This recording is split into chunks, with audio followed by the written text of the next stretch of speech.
to The Road Beyond. I'm Todd Duplantis. Good to have you with us tonight. And of course, welcome and happy 2023. Now, tonight on the show, we're delving into a different type of subject, and we'll get to that shortly. But first, my co-host, Cat Franzmeyer, joined me from her home studio. Cat, it's good to see you. Happy New Year to you, by the way. Hey, Todd. Happy New Year to you. Now we've cruised through 2022. We're moving on to a new year, new beginnings, and all that comes with that. I'm so excited for tonight's show, and I've always been fond of comedians, and we had a chance to meet tonight's guest at the end of last year. So super happy to. Yeah, that's right. Greg Schwem is on deck, and we'll be talking with him very shortly. But first, Kat, you know, a lot has happened since we had our last show. It seems like it's been a while, and it's been a little while. We've got a brand new year, but there's a lot of bizarre, crazy news out there what we need to get into. Yeah, Todd, that's kind of funny. So one of my Christmas presents to myself was particularly disturbing in this news. I bought a new Roomba. So I was very excited to have a Roomba. I love it. I named her Glenda. So Glenda likes to clean, and but apparently Glenda can potentially collect personal information and candid images and share them online. So a recent article in PC Gamer claims researchers at MIT have discovered robot vacuums are collecting images of people on the toilet and in compromising positions. And those images are being sent back to an AI database. Of course, employees are then reportedly viewing them, and in some cases, sharing them. So why is this not surprising? I mean, let's equip a robot vacuum with a secret camera that can transmit images. I mean, nothing can go wrong here, right? Well, the iRobot CEO responded to the claims in a LinkedIn post, and that they didn't acknowledge any problem or danger around having these uncensored images provided to gig workers. He then goes on to chastise MIT Technology Review for sharing censored images, their versions of the images. They wanted to flip the script and change the narrative, but it wasn't very convincing. So first we have to worry about Roombas running over dog poop and spreading that everywhere. Now we have to worry about them taking pictures of us. Great. That's great. Yeah, you know, it's something new. Well, Todd, here's another story that should brighten your day. The U.S. government has a new name for UFOs. They're UAPs now. Yeah, I know they changed the name to unidentified aerial phenomena when they initially released that report back in June 2021. Right. But now UAP stand for unidentified anomalous phenomena. Can you say that five times in a row? Yeah, I'm not going to try 5 times in a row. Let me just get that right. They changed what was UFOs, the meaning of UAP. So they just changed what UAP stands for. Is that right? Yes. And they're also saying there are far more incidents than previously reported. So once again, not surprising, but let me guess, they're saying they're not aliens and there's nothing to worry about. Somewhat. ABC News reported earlier last month that there are now 510 cases of UAPs, a big difference from 144 cases they released in 2021's report. So yeah, I mean, 144, now they're saying 510. But still, there's nothing to worry about at all, right? Well, they're saying about half the cases have terrestrial origins or explanations. I don't know, do we worry about that? But here's where you might be worried. The report claims the increase in incidents is, quote, partially due to a concentrated effort to destigmatize the topic of UAP and instead recognize potential risks that it poses, both a safety flight hazard and a potential adversarial activity. So we'll be hearing more about this as NASA recently announced an independent new panel of 16 individuals that would perform their own study of UAPs. That report's due later this year. So we've got more people studying this. They're sanctioned by NASA. So now what? I guess we'll find out more when they release their findings. Yeah, if they ever release their findings. Yeah, we'll see what happens with that. So, Kat, we're going to move on to tonight's guest. And, over the last few months, I know we've talked about some of over the Christmas break. I can't believe you never saw Christmas Vacation nationally, and you got a chance to see that. Yeah. I think we watched a few other movies that I'd never seen. Elf, so I'll hand it to you there. But we talked about movies that we liked, especially like comedians like, Steve Martin. And, with today's cancel culture running rampant, I don't think many of those movies would be made today, Kat. Probably not. And thank you, by the way, for my Steve Martin's book this last Christmas, because he's one of the comedians. You're welcome. To read it. Right. So it's hard to imagine. So the movie The Jerk, how did that get the green light? Because it would be very offensive to today's culture. I don't think they could do that, So where are we going with this cancel culture movement? Can't we laugh about anything anymore and not feel guilty about it? That's what we're going to be covering with tonight's guest. Kat, we met this guest while we were on vacation. Yes, we went on a cruise. And we got to experience Greg Schwem's performance, which was so much fun. And I actually went up to him afterwards when I ran into him in the hallway, and I said, "Thank you for making me laugh." For it had been so long that I had really just tears running out of my eyes and belly laughing laughs. So we met him. We ran into him several times on the ship and got to get to know him better. And the funny man that he is brings a lot of light. He's great. Yep. Greg is a comedian who also refers himself as a humorist, who not only entertains crowds on board cruise ships, but also in TV and at corporate events. Greg, welcome to the show. It's good to see you again. Nice to see you, Todd and Catherine. It's great. Happy New Year. We said Happy New Year on the ship, but it's never too late to continue to say Happy New Year. We did more than just say Happy New Year, because I did the show on New Year's Eve and you guys were there. And I remember, Catherine, you said, well, just stay up with us, because I was on by myself. Yeah, we had a great time. Yeah, we're like, you can't miss New Year's Eve. Come on. I can't. Yeah. You can't miss New Year's Eve. Greg, I know you've been on ships since we've seen you. Did you, if I get me right, if I follow you in social media, did you go on 2 other cruises after that for various?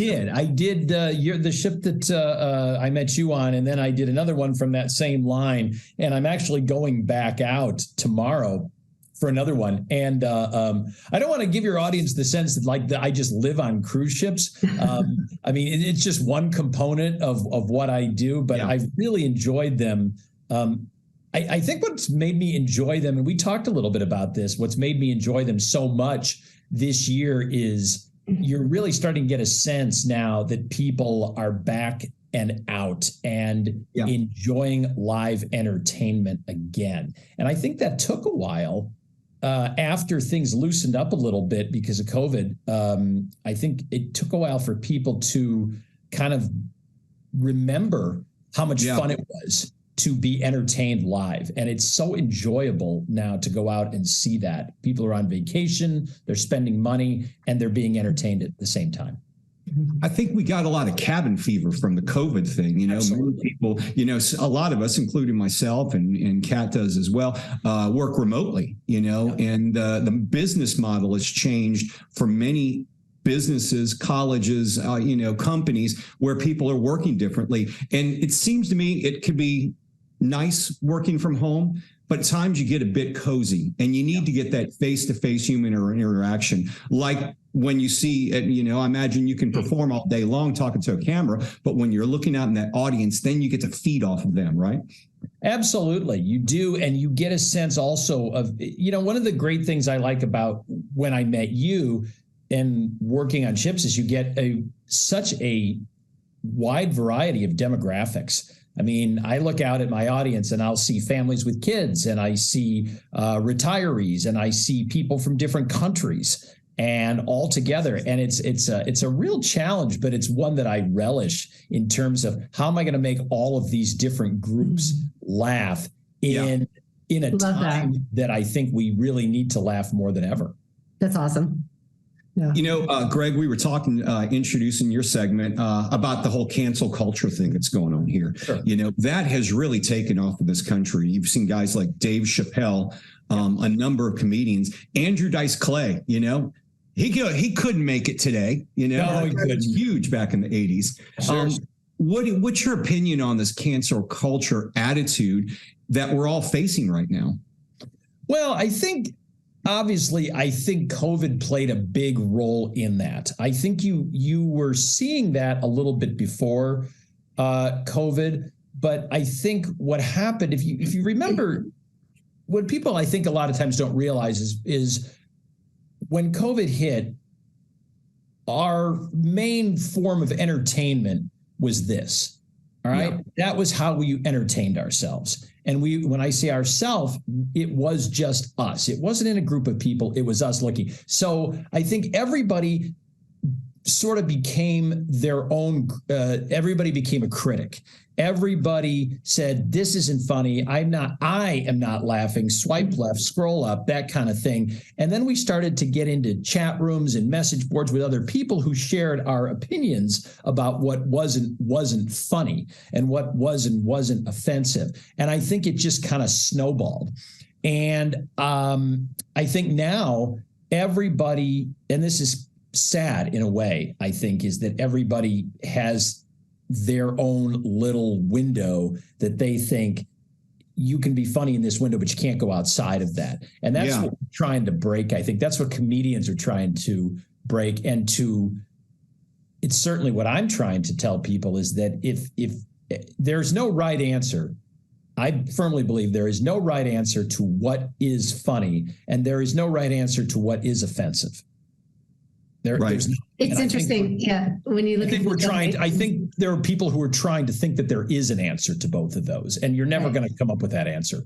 Right. There's no right or wrong. Like, I have an 18-year-old daughter, and I just say something like, oh, that's retarded. Because we said that all growing up, right? Oh, that's so retarded. Oh no. Oh, mom. Oh no, that's horrible. I'm like, but I have to explain to her, like, I don't mean it like literally. I just mean it like that's just how I grew up, and you just say something's like retarded, like, oh, that thing, and they're very upset.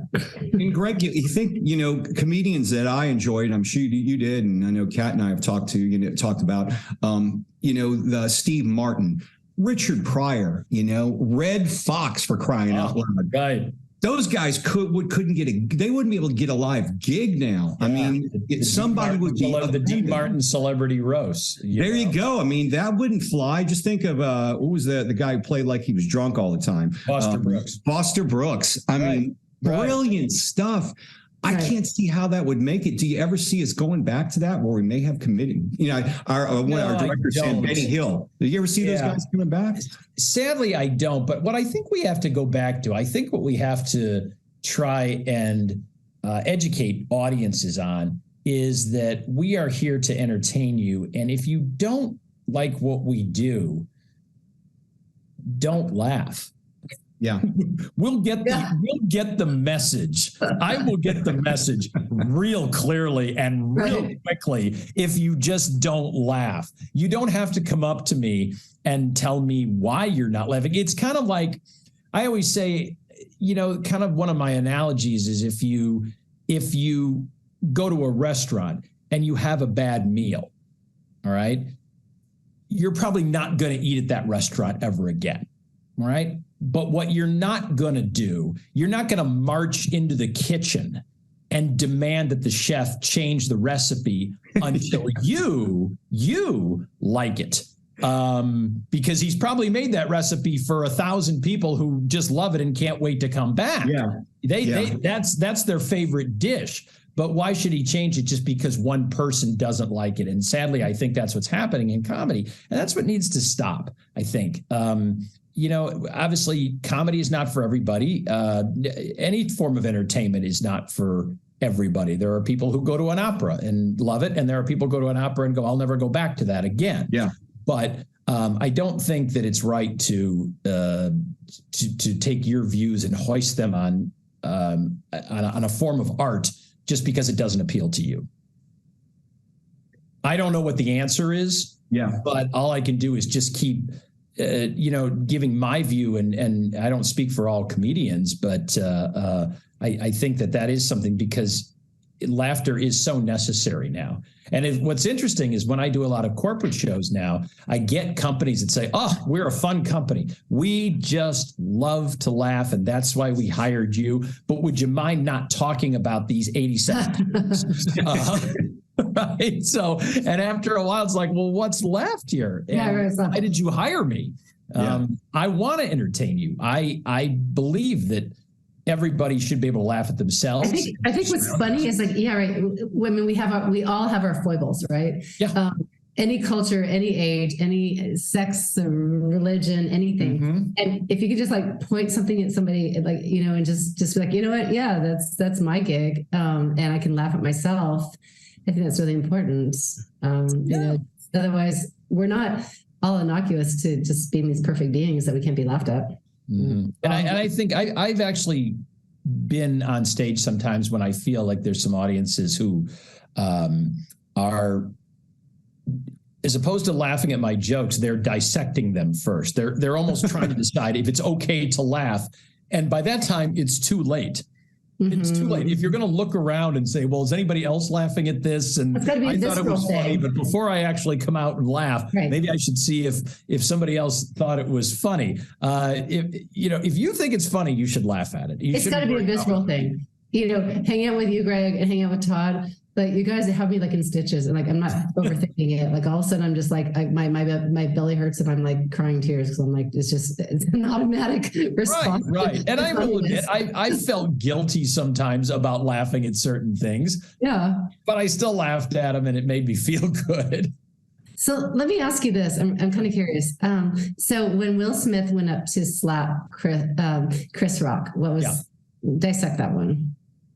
Does that change things the way that comedians do things nowadays? Yeah, I think it was a very. I think everybody involved. I don't think any good was done by that for anybody. Certainly not for Will Smith and his career. And I'm sure if he could take it back, he would have. And I think it just exacerbated what we're talking about what is, and then everybody had to get online and talk about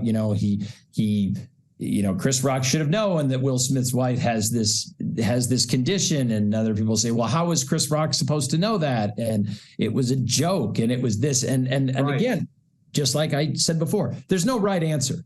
There's no right answer. If somebody says, what would I have done? I think I would have, if I were Will Smith, and it was something that was very upsetting, I think I might have waited and then maybe said, probably not touching Will Smith from a 10-foot pole would be a good option. Yeah, maybe.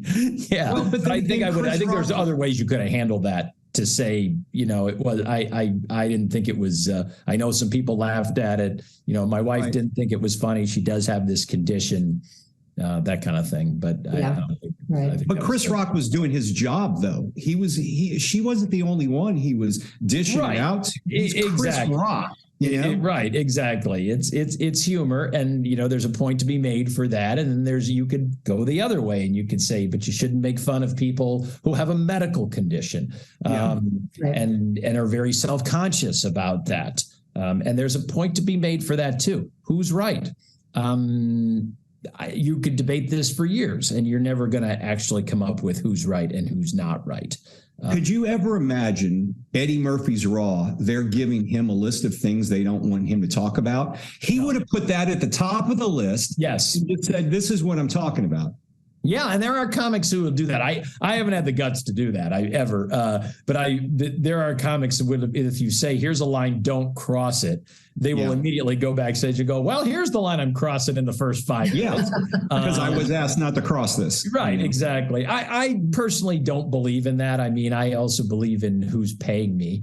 Well, there you go. If it is something that you're really upset about, there's other things I can joke at. I have had conversations with mostly corporate clients where I have fought for a joke and tried to discuss with them why I thought it was funny and why it wasn't going to offend people.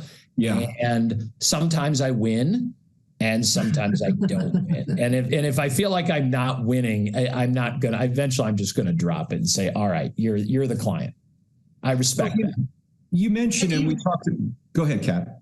Oh, I was just wondering, do you tailor your comedy acts to industry specific? Or? I do. I mean, not the whole thing, but I will. Yeah. Every corporate client that I work for, and I've worked for Microsoft, and I've worked for IBM and Cisco and Motorola and Southwest Airlines and so forth. And yes, I always will research and do a portion of material about them. And again, there's a very fine line. I think corporate America does have a good sense of humor, and they do like to laugh at themselves. But you have to know how far you can push. And, and one thing that I always remind myself is there's a very fine line, I think, in corporate America between having fun with a company and belittling them.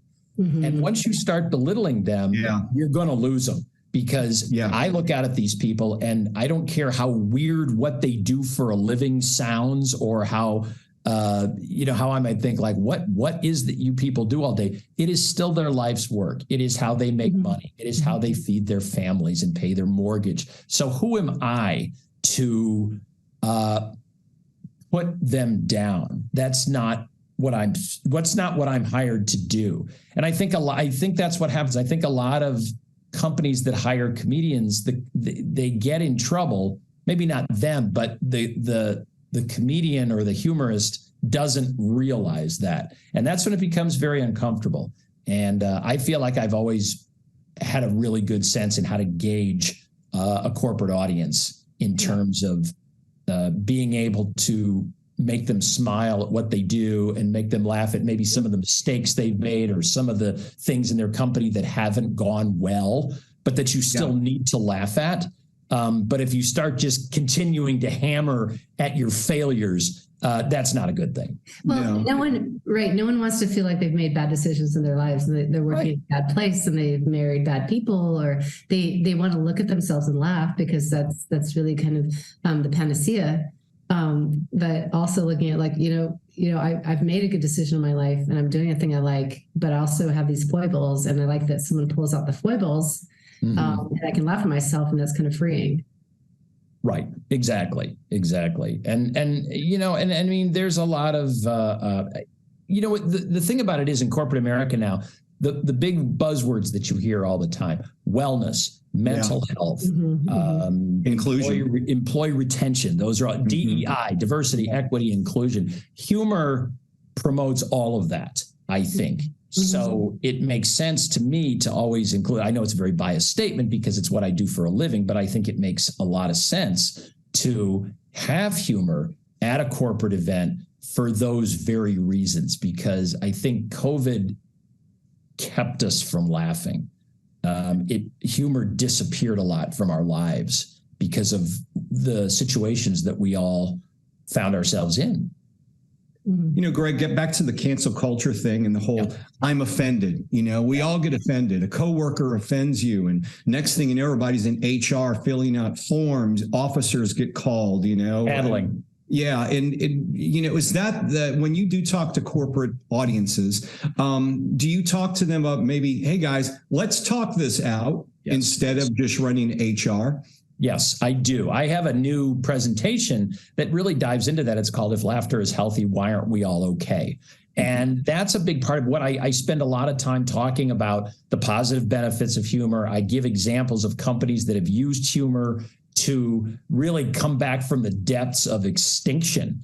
They came up with a funny marketing campaign, or they made fun of some of their past mistakes and so forth, and saying this works. And then I do go into exactly what you talked about, Todd. And I'm a firm believer that if you could, instead of running to HR and saying, I can't work with this person because they made a joke or something, if you could just talk to one another, you would probably solve your problems a lot quicker than you thought. And also, I think you would learn about each other and come to respect one another. You don't have to, if I like Dave Chappelle and you don't, that doesn't mean you're right and I'm not. But maybe if you heard me say why I like Dave Chappelle, and then I listened to you and you said, here's why I don't like him, and we come to an understanding a little bit, I think, that's what, that's what working is all about, I think, is coming to know fellow employees. That's how things get done. That's how things get accomplished, is you have to know one another, particularly now that everybody works in teams. We're all working in teams now. And obviously, if you have teams, you have a lot of divergent personalities and so forth that have to come together to achieve a common goal or whatever it is they're working towards. And Greg, we were talking, by the way, with Greg Schwem. He is a comedian, humorist, and just a guy who plain loves cruise ships. So do I. We all love cruise ships. And we love cruise ships. Wait to get back out there. Yes. Greg, you speak at a lot of corporate affairs, but you're going to be heading back out on a cruise ship soon. I am. We're at the end of the show. We're going to post all of your social media information where people can find you on your website. Where can people catch you? Do you do gigs in person around? I know you're from the Chicago area. Yeah. I really do. I almost hate the fact that I have to tell people, no, there's no place you can see me, because I don't do clubs anymore. I got you. Okay. I do private dates for big companies at big hotels, and those are private, and I do the ships, and occasionally I'll do something a little bit different, but I stopped doing clubs. I miss clubs. I don't dislike comedy clubs, but I've just gone a different direction a little bit. So I think the best place to catch me is really on social media. Well, follow him in social media, and you've got a book out called The Road to Success Goes Through the Salad Bar, a pile of BS from a corporate comedian. So check that out. We're going to have his website after the show. Greg, it's always good to see you. We hope to catch up with you again in person in the future. That would be great. Okay. It's great to see you too. Thanks for having me. Yeah. Thanks for the belly laughs, Greg. It's always so good to see you. My pleasure. All right. Best of luck, Greg. See you. It's a pleasure. Bye now. So, Cat, I guess it's okay to laugh now. The sad thing about it is I don't think we're going to see another Steve Martin, certainly not another Red Fox, or maybe a Richard Pryor. But there's still some other good comedians out there. But I look at it like I do social media. If you don't like it, scroll past it. You don't have to call the fact checkers. It's got to just go bye-bye. It's got to go bye-bye. Hey, we've got to wrap up the show, folks. Find us on Facebook and Twitter as The Road Beyond Podcast. We also have a Fans of The Road Beyond Podcast Facebook group, and we are on Instagram. You can follow me at Todd Duplantis 65. Kat, always good to see you. Nice to be here. Thanks for being here on the show, and thanks to all of you for watching. We'll see you again on The Road Beyond Podcast.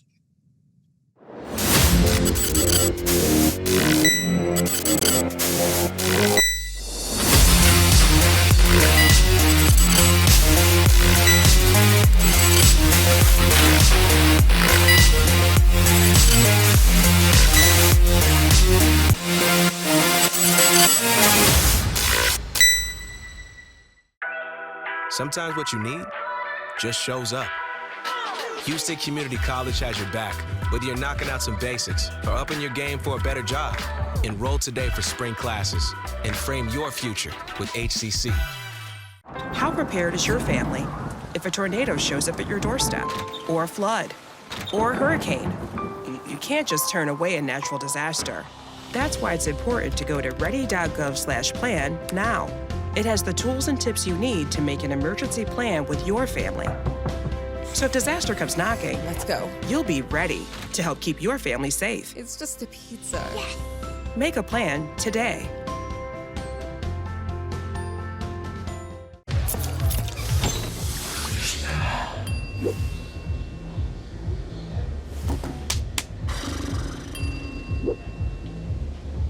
If you need to do something to feel okay to drive, you're not okay to drive. Don't drive buzzed.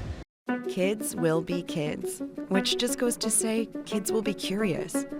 They get into everything. If there's a loaded firearm in the house, they could get their hands on that too. Keeping firearms locked, unloaded, and stored separately from ammunition in a place inaccessible to kids can help keep your loved ones safe from family fire. Safe gun storage saves lives.